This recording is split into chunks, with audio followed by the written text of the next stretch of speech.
Hello, faculty and staff of Valley High School. Today I'm here to give you guys a very short presentation to give you guys a better insight of a specific population here at our schools, population of students. As you guys already know, our population consists of mostly Latino and Latina students. And hopefully by the end of this presentation, you guys are able to get a little insight of how to best serve this specific population, not only as a counselor but as a teacher, as support staff.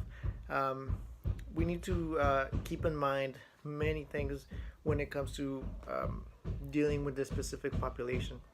And hopefully by the end of this, you guys can have a short look at what it is. So here we go. Okay, guys, so let's get started. So yeah, this is servicing Latino and Latina students. Please feel free to stop the video at any time if you want to do some research. I don't know. You guys have my contact information if you guys need any questions answered, any concerns, any comments, literally any question you have regarding this topic. I'll probably be able to answer. So please don't hesitate to contact me. So let's get started. Let me first get mention some of the demographics regarding our not only our school but our district. Hispanics are the largest school age minority population, and I'm not just talking about our district this time, but all, California as a whole.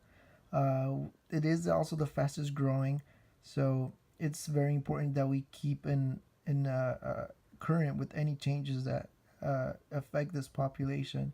We'll talk a little bit about those things later. Santa Ana Unified School District is predominantly Hispanic, as I'm sure you guys already know. So is Valley. Valley's average of 2,000 students per school year. It does vary every school year, but for the most part, we have an average of 2,000 students. 97% of the population is Hispanic or Latino. So it's a very, very high, almost 100%. So it's very important that we know how to deal with this certain population. And not only as teachers, but as counselors, as support staff, anyone that comes in contact with it has an influence in these students' days must be very informed about them. Valley High School does have a graduation rate of 88%. It could be better, however, it's not that bad at all. But knowing, being competent with Hispanic and Latino lives, we can directly affect this number, the graduation rate. Of course, the goal is to graduate, and as much as we want to, it's not always possible for various reasons, and we'll go over those as well. Valley does have vocational training programs for students, and it's important that we push those. Not everyone has the opportunity to go to college, but these programs do offer some sort of certification, and we're only one of a few schools that has these programs. So the most students we have in these programs, the better. We do have wood shop, we have mechanics, and among others. There are 5 counselors in the school, uh, which if you do the math, it is a very, very high caseload they have. I know it's hard to keep up with every student, but if teachers and the school psychologists and everyone else works as a team in order to better serve these students, it can be done. Um, so now let's move on to Latino and Latina students in specific. These are just a few of the challenges that they may face, and me coming, I am a immigrant student myself, so I'm pretty familiar with these. Excuse me, these obstacles that we face. I did them myself. I got through them, and I can tell you guys a little bit about that if you guys are interested. One of them is language. Language is huge. It's probably the biggest one, especially those students that come like later in life, later in the school, in the schooling, seventh, eighth grade, ninth. So language, it's huge because most families they don't have the opportunity to study English at home. Parents are not educated. It's very, very low parental education.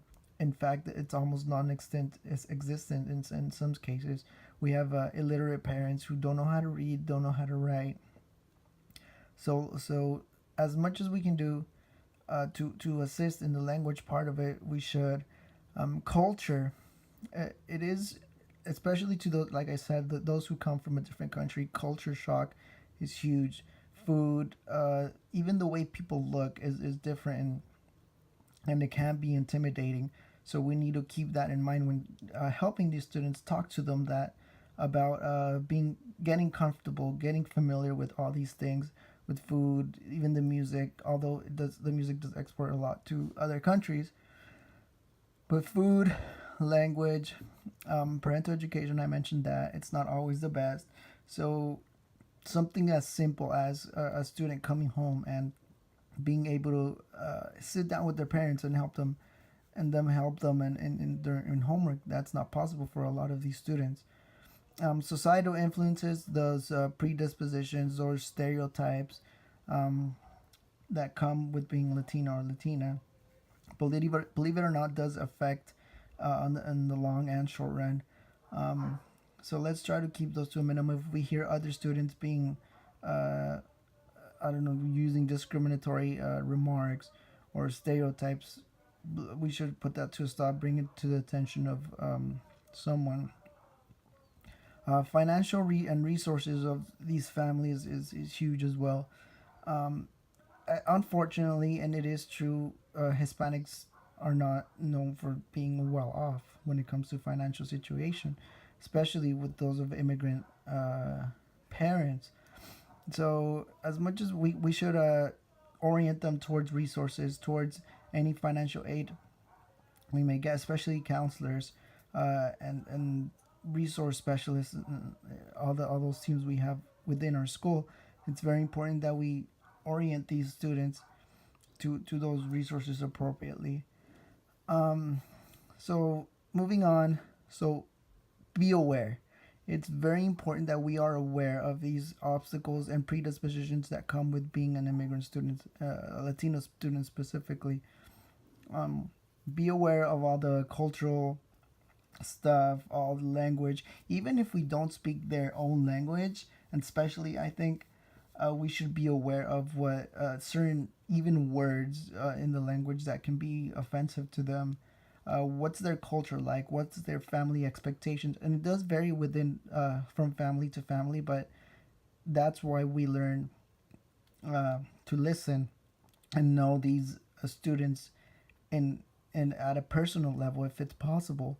We are able to learn all these things and better understand them and help them and be able to advocate for them correctly, because not everything is going to be universal. You know, not everything's going to be student specific. I know it's not always possible. It is a hard thing to do, but it's definitely possible. We must remain competent, uh, keep up with any changes in the laws, in the students' lives, and even laws back in their home country. If they come from another country, may affect them, because may affect parents, may affect the students directly. So it's very important that we remain competent when servicing the students. Recommendations from me: promote resources in and out of school. Like I said, financial aid, transportation, even food, food banks, anything that you guys may have. I'm sure it doesn't apply to every student, but I'm sure more than one is going to be benefited from these types of services, and help not only the student but the family as well, because the family is has sometimes a direct influence on how on student performance within their academics. If the situation is not good with the family, it may not always. It's most likely not going to be good at school. So let's keep that in mind. No students personally to exploit their full potential. I cannot stress that enough.